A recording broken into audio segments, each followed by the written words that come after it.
1980-കളിൽ Soviet union നിർമ്മിച്ച ഒരു ആകാശ ഭീമനാണ് ആന്റനോവ് മറിയ എന്ന ആൻ 225. ലോകത്ത് ഇന്നേ വരെ നിർമ്മിച്ച വിമാനങ്ങളിൽ ഏറ്റവും വലിയത്.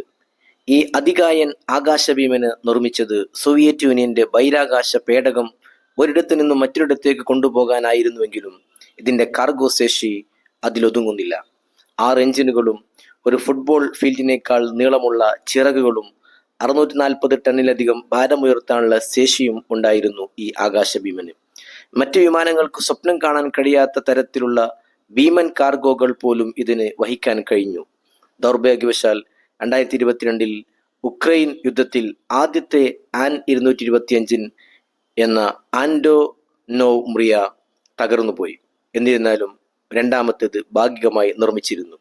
ഒരു ആൻ 225 ഒരിക്കൽ ആകാശത്ത് തിരിച്ചു വരാൻ സാധ്യതയുണ്ട്.